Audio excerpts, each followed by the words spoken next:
Hello বন্ধুরা, good morning. Papai Sonai lifestyle ব্লগে তোমাদের অনেক স্বাগতম আর অনেক ভালোবাসা জানিয়ে আজকের ব্লগটা শুরু করছি। কেমন আছো তোমরা? আশা করছি তোমরা খুব খুব খুব ভালো আছো আর আমিও খুব ভালো আছি। এখন বাপের বাড়িতে। আর আজকে হচ্ছে তিন তিন তারিখ, জুন মাসের 3 তারিখ। আর বাপের বাড়ির ষষ্ঠীর খাওয়া দাওয়া আজকে। কারণ হচ্ছে ষষ্ঠীর দিন তো আমাদের ষষ্ঠী থাকে বলে সেদিন হালকা পাতলা রান্না করে জামাইকে খাইয়ে দেওয়া হয়। চলে এসেছি ভাইয়ের ফ্ল্যাটে, রান্না বান্না করব। আর পাকা রাঁধুনি হলেই যে সবসময় তোমার কাজটা সঠিক হবে তা কিন্তু নয়। দেখো, এত রান্না বান্না করি কিন্তু যার জিনিস তার হাতেই ঠিক আছে। এদিকে দেখো, আমি ভাতের ফ্যানটা গালছি, কিন্তু ঢাকাটা না একটু ছোট, এক সাইড ছোট ঢাকাটা, ভাতটা না ফ্যানটা গালতে পারলাম না। ঢেকে দেখালাম মানে ভাতগুলো বেরিয়ে যাচ্ছে।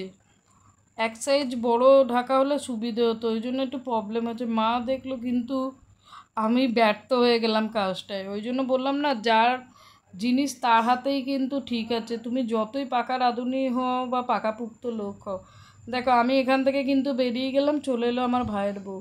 কারণ হাঁড়িটা ওর, তো ও এটাতে ভালো ফ্যানটা ছাঁকতে পারে।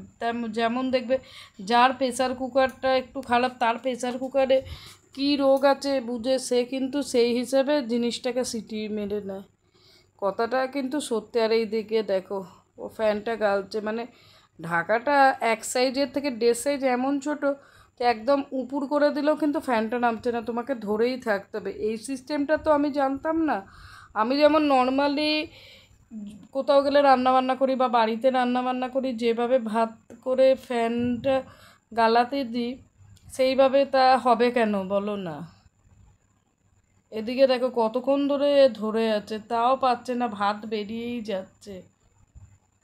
আর পোলাওটা কিন্তু আজকে করলাম আমরা 3জন মিলে।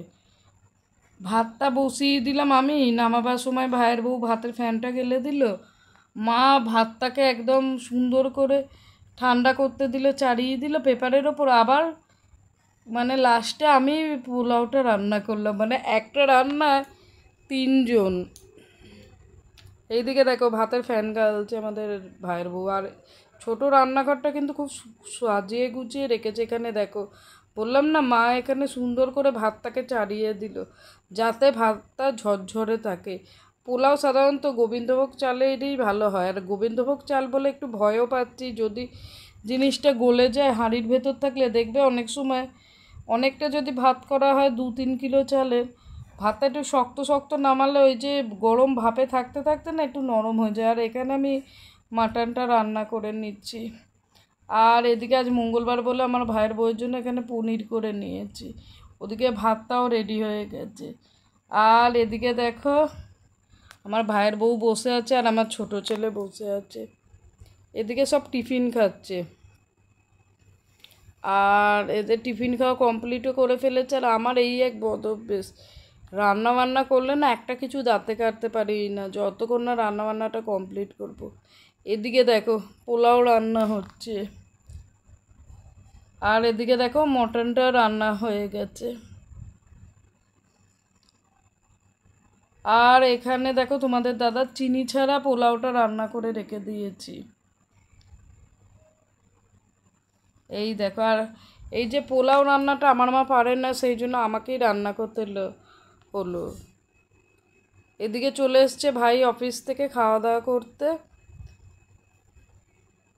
এদিকে আমরা ভাইয়ের বিয়ের ভিডিওটা সবাই মিলে খাওয়া দাওয়ার পর দেখে নিচ্ছি। সবাই শুয়ে পড়েছে দেখো।